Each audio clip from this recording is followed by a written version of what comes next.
नमस्कार मित्रांनो, लॉकडाऊन या लेक्चरच्या दुसऱ्या टप्प्यात आपलं सर्वांचं हार्दिक स्वागत। गेल्या भाग 1 मध्ये आपण चर्चा केलेली होती ती म्हणजे जर उद्योगधंदे बंद असतील तर पैसा हस्तांतरण होणं थांबेल किंवा थांबलेलं आहे आणि अशा परिस्थितीत ज्यांच्या हातात पैसा जायला हवा होता तो गेलेला नाही किंवा जाणं थांबलेलं आहे आणि मागणी त्या ठिकाणी कमी झालेली आहे, त्याच्या अर्थाने पुरवठा देखील थांबलेला आहे किंवा कमी झालेला आहे। मग ज्या वेळेला आपण मागणी पण कमी होते आहे आणि पुरवठाही कमी होतो आहे किंवा थांबलेला आहे, अशा परिस्थितीतून काय निर्माण होतं? मागणी कमी आणि पुरवठाही कमी या संकल्पनेला म्हणतात मंदी।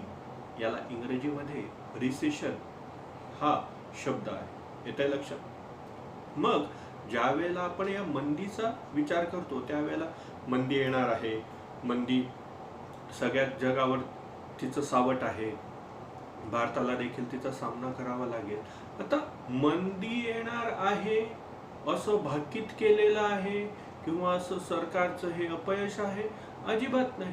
ज्या ठिकाणी तुम्ही लोकांचा जीव वाचवण्यासाठी उद्योगधंदे सोशल डिस्टन्सिंग मेंटेन करण्यासाठी ज्या वेळेला बंद केलं त्याच वेळेला हे निश्चित झालं की लोकांच्या हातात हस्तांतरित होणारा भूमी, श्रम, भांडवल आणि उद्योजकतेच्या मार्फत हस्तांतरित होणारा पैसा थांबलेला आहे।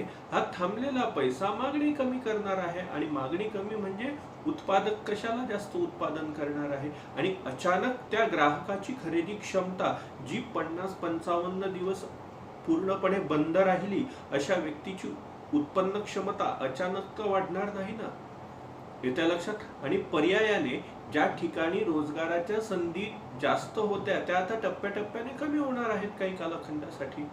ही परिस्थिती कायमस्वरूपी नाही, मात्र या ठिकाणी ज्या वेळेला टप्प्याटप्प्याने उद्योजक म्हणून जर तुम्ही स्वतः उद्योजक म्हणून स्वतःला कन्सिडर केलं आणि तुम्हाला जर नुकसान होत असेल जास्त मजूर कामावर ठेवून, तर निश्चित तुम्ही भविष्य कालावधीमध्ये नवीन आर्थिक परिस्थिती चांगली येईपर्यंत तुम्ही तुमच्या मजुरीमध्ये किंवा मजुरांमध्ये कमतरता आणणार आहात। म्हणजे काही मजूर बाहेर पडणार आहे जे आज देखील बाहेरच आहे, आज तर जवळजवळ सर्वच घरात बसलेले आहे, उद्योजकापासून तर त्याच्या 4 उत्पादक घटकांपर्यंत सर्व घरात बसलेले आहेत। मग याच मार्गातून तर मंदी निर्माण होते, कारण की मागणी कमी झाली, पुरवठा बंद झालेला आहे।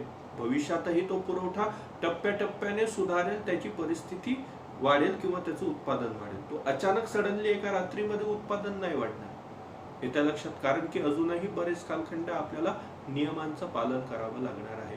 आणि याच निष्कर्षातून मग साधं गणित निर्माण होतं की मागणी कमी झाली, पुरवठा कमी झाला, पर्यायाने मंदी निर्माण झाली। So simple, there is nothing rocket science. मात्र आपल्याकडे आर्थिक ज्ञानाची कमतरता असल्यामुळे किंवा मी किती श्रेष्ठ, आर्थिक मंदी येणार होतं हे मी भाकीत केलेलं आहे, हे काही रॉकेट सायन्स नाही। जर तुम्ही चांगला अभ्यास केला तर तुम्हाला हे कळेल, येत्या लक्षात।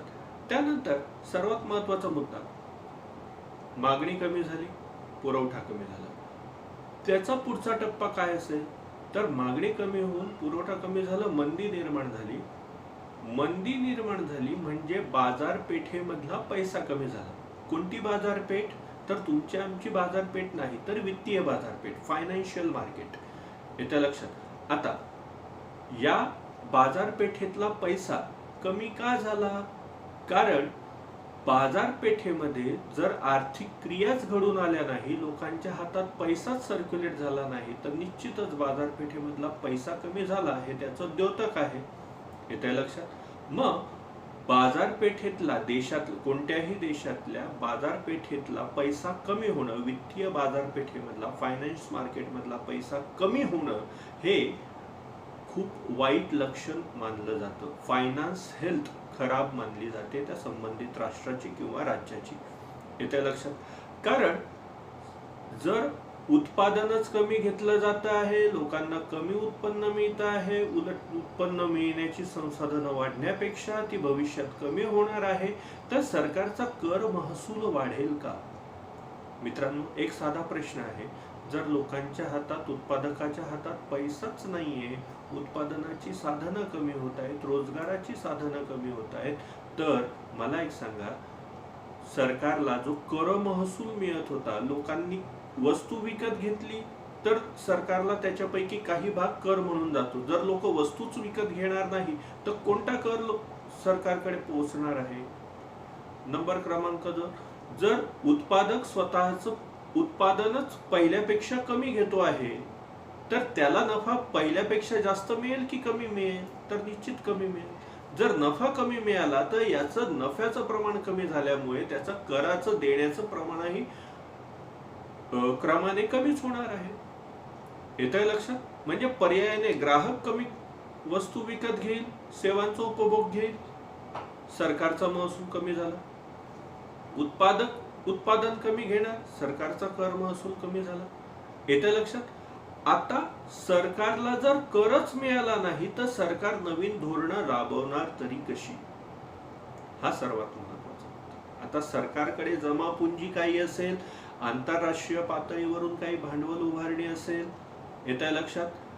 आंतरराष्ट्रीय पातळीवर जे तेलाचे दर कमी झालेले आहेत किंवा होत आहेत, किंवा गेल्या कालखंडापासून जे लॉकडाऊनमुळे रहदारीच बंद आहे, लोकांच्या गाड्याच घरात बंद करून पडलेल्या आहेत, त्याच्यामुळे नाईलाज असतो पेट्रोलची मागणीच झाली नाही.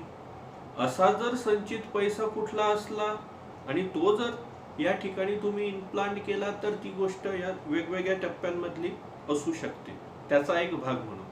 येतंय लक्षात? ज्या वेळेला आपण कर महसूलच जर सरकारला मिळणार नसेल तर धोरणं आणि पर्यायाने देशाच्या विकासामध्ये सगळ्यात मोठी अडचण निर्माण होऊ शकते.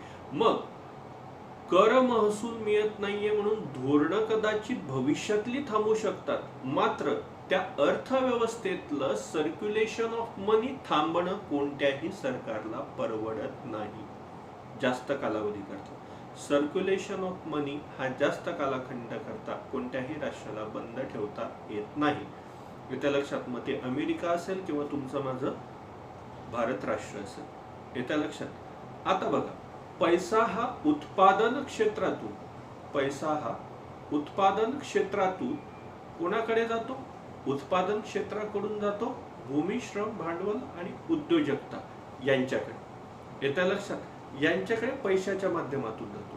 मात्र हा जो ग्राहक आहे हा जो भूमी, श्रम, भांडवल आणि उद्योजकतेमध्ये गुंतलेला आहे हाच ग्राहक देखील आहे. म्हणजे उत्पादनाचे जे 4 घटक आहेत ते ग्राहक म्हणूनही तुमच्या अर्थव्यवस्थेमध्ये भूमिका बजावत आहात. येतंय लक्षात?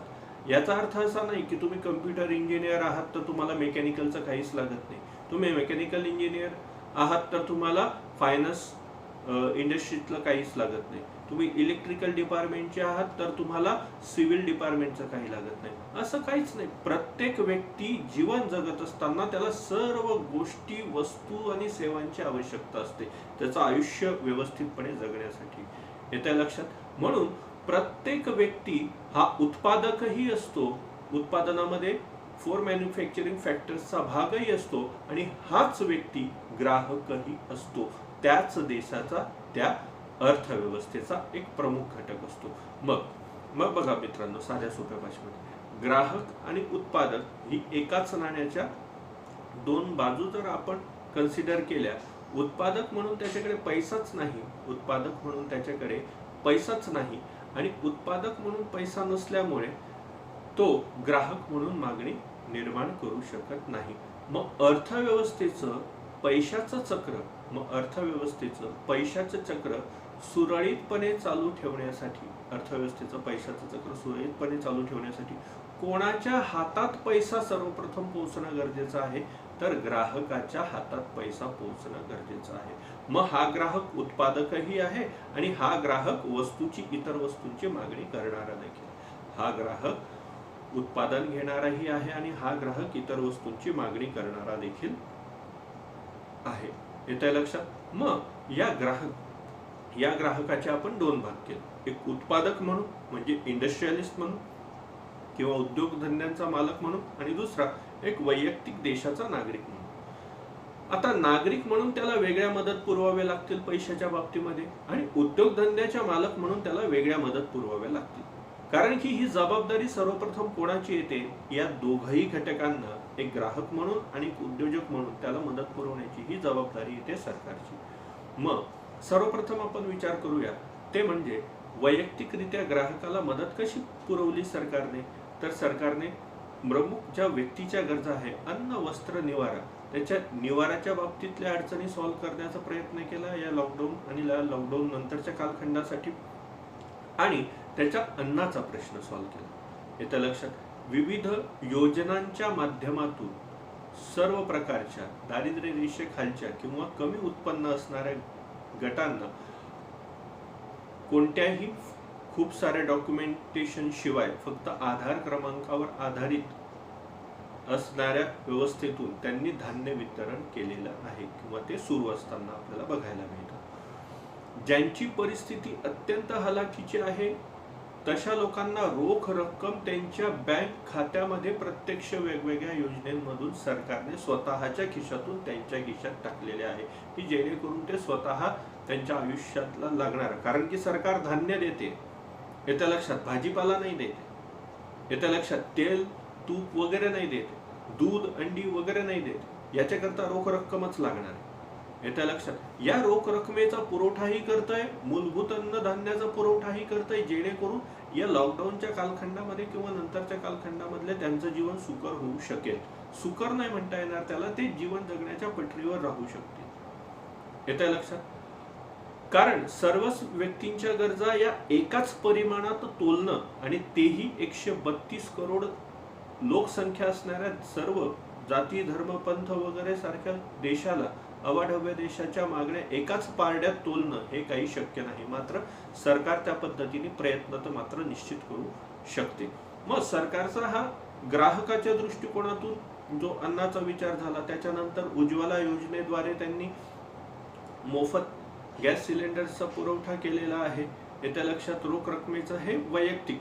आता उद्योजकतेसाठी जी मदत केली, त्यांना घेतलेले कर्ज, त्या कर्जासाठी सवलत उपलब्ध करून देता येईल का याच्याकरता त्यांनी RBIशी चर्चा केली. सरकारच्या वतीने जे काही त्यांना नियम शिथिल करता आले ते त्यांनी केलेले आहेत. येत्या लक्षात? देशी उद्योगांना चालना द्यावी, कारण की आता परदेशी लोकांना सांभाळण्यात अर्थ नाही.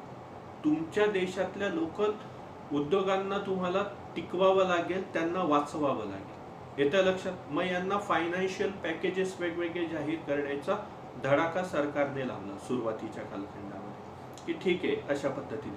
मात्र आणखी एक पुनर म्हणजे भूमीच्या बाबतीत झालं, म्हणजे श्रमाच्या बाबतीत झालं, जे आपण चर्चा केली वैयक्तिक ग्राहकाच्या बाबतीमध्ये. आता दुसरा पुढचा मुद्दा उरतो तो म्हणजे की भांडवल, म्हणजे जे कर्ज वगैरे आहे हे कोण पुरवतं? तर बहुतांशी बँकांकडूनच लोक कर्ज घेतात. येत्या लक्षात? आता या बँकांची भूमिका भारतामध्ये सर्वात मोठ्या पद्धतीने किंवा महत्वाच्या ठिकाणी कोण सांभाळतं? तर RBI सांभाळतं. मग RBIने काय केलं? RBIने स्वतःच्या, येत्या लक्षात, RBIने स्वतःच्या धोरणाने, येत्या लक्षात, RBIने स्वतःचं जे धोरण जाहीर केलं त्याच्यामध्ये 2 भाग केले. येत्या लक्षात? एक, पूर्वी घेतलेली कर्ज आणि नवीन कर्ज उपलब्ध करून देण्यासाठीची सुविधा.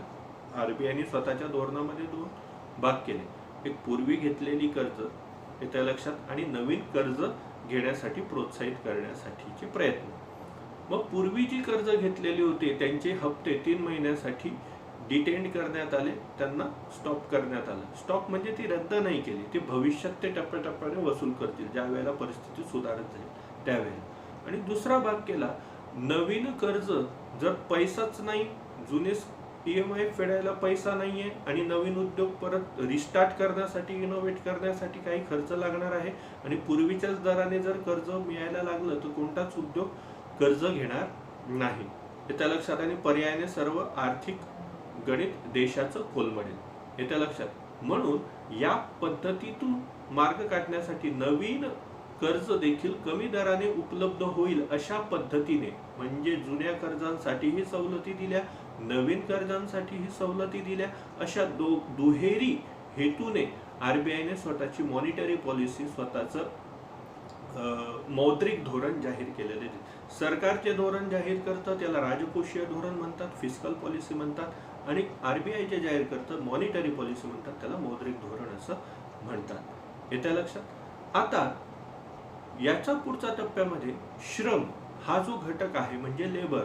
आता भारतामध्ये जर आपण आर्थिक स्वरूपात अभ्यास केला तर आपल्याला असं दिसतं की श्रमाचे दोन भाग आपण प्रामुख्याने करतो, संघटित क्षेत्र आणि असंघटित क्षेत्र, संघटित कामगार आणि असंघटित कामगार. तर भारतातल्या एकूण लोकसंख्येपैकी 80% जास्त जनसंख्या असंघटित क्षेत्रामध्ये गुंतलेली आहे. 80% जास्त लोकसंख्या तुमच्या माझ्या भारताची असंघटित क्षेत्रात गुंतलेली आहे आणि खूप थोडी ही संघटित क्षेत्रामध्ये आहे. मग जर पूर्वीच्या सायकल प्रमाणे आपण विचार केला तर आपल्याला असं दिसतं की तुमच्या देशाची अर्थव्यवस्था ग्राहक म्हणून टिकवणारा जो भाग आहे, तुमची अर्थव्यवस्था सर्क्युलेशन ऑफ मनी टिकवणारा जो महत्वाचा भाग आहे तो तुमचा असंघटित कामगारच आहे. आणि हा असंघटित कामगार कशात गुंतलेला आहे तर तो लघु उद्योगांमध्ये गुंतलेला आहे, तो कुटीर उद्योगांमध्ये गुंतलेला आहे, तो तुमच्या देशातल्या साध्या छोट्या छोट्या रोजगाराच्या संधींमध्ये गुंतलेला आहे. येत्या लक्षात. मग या उद्योगांना टिकवणं हाच या लॉकडाऊन नंतरचा सर्वात महत्वाचा भाग ठरलेला आहे. येत्या लक्षात. मग हा असंघटित कामगार टिकावा, त्याची क्रयशक्ती टिकून राहावी, त्यांची परचेसिंग पॉवर टिकून राहावी, याचाच एक भाग म्हणून सरकारने याला प्रोत्साहन देण्यासाठी, कारण हा जो असंघटित कामगार आहे हा टिकण्यासाठी तो ज्या उद्योगांवर अवलंबून आहे ते उद्योग टिकले पाहिजे. येत्या लक्षात. त्याकरता सरकारने आणि सरकारचे प्रमुख नेते या नात्याने पंतप्रधान नरेंद्र मोदी यांनी 20 लाख कोटीच्या पॅकेजची घोषणा केलेली हा त्याच एका योजनेचा भाग असणार आहे. येत्या लक्षात. म्हणजे सरकारला विविध पावलं उचलावी लागत आहेत. प्रसंग अजूनही गेलेला नाही किंवा संकट अजूनही टळलेलं नाही, मात्र अर्थव्यवस्थेला खीळ न घालता ते फार जास्त कालखंडाकरता लोकांना आपण बांधून ठेवू शकत नाही, आर्थिक चक्र थांबवू शकत नाही. त्यामुळे या सर्व गोष्टींचा या लॉकडाऊनच्या अनुषंगाने विचार करणं अपेक्षित आहे. येत्या लक्षात. तर मग बघा मित्रांनो, लॉकडाऊनच्या या कालखंडामध्ये ज्या पद्धतीने सरकारची धोरणं कशी आहेत, योजना कशा आहेत, मौद्रिक धोरण कसं आहे, हे सविस्तरपणे या ठिकाणी चर्चा करता आलं असतं. मात्र वेळेच्या अभावी आणि खूप लेंदी जर क्लिप झाली तर मग बघणाऱ्याचाही इंटरेस्ट टिकत नाही फार कालखंडाकरता. म्हणून मग ते उगाच निष्फळ श्रम जाण्यापेक्षा जर तुम्हाला आवश्यकता असेल तर आपण निश्चितच अशा पद्धतीची नवीन एक क्लिप तयार करू, त्याच्यावर एक व्हिडिओ लेक्चर्स मी तुमच्या रिक्वेस्ट जर आल्यात मला तर त्या पद्धतीने मी करेन की मॉनिटरी पॉलिसी आणि फिस्कल पॉलिसी लॉकडाऊनच्या संदर्भात कशा पद्धतीने नियोजन सरकारचं झालेलं आहे आणि आता करणार आहे किंवा सरकारच्या ज्या घोषणा आहेत त्याच्यावर आपण चर्चा करणं जर तुम्हाला आवश्यक वाटलं तर निश्चित तशा पद्धतीचं व्हिडिओ लेक्चर मी तयार करेन. आताच्या या 2 भागांमध्ये तुम्हाला निश्चित मी सांगण्याचा प्रयत्न केलेला आहे की आर्थिक मंदी, त्याच्यानंतर उत्पादनाचे घटक या संदर्भात आपल्याला जरूर भविष्यातल्या स्पर्धा परीक्षेमध्ये MPSC असेल किंवा UPSC असेल किंवा याच्या संलग्न कोणत्याही सरकारी खात्यातल्या परीक्षा असतील ज्याची फॉर्म भरून झालेली आहेत, अशा सर्वांना या आर्थिक घडामोडीतून प्रश्न येण्याशिवाय राहणार नाही. याच्या लक्षात. तर आजचा हा लॉकडाऊनचा भाग याच ठिकाणी या 2 लेक्चरच्या टप्प्यांमधला आज संपतो आहे. धन्यवाद.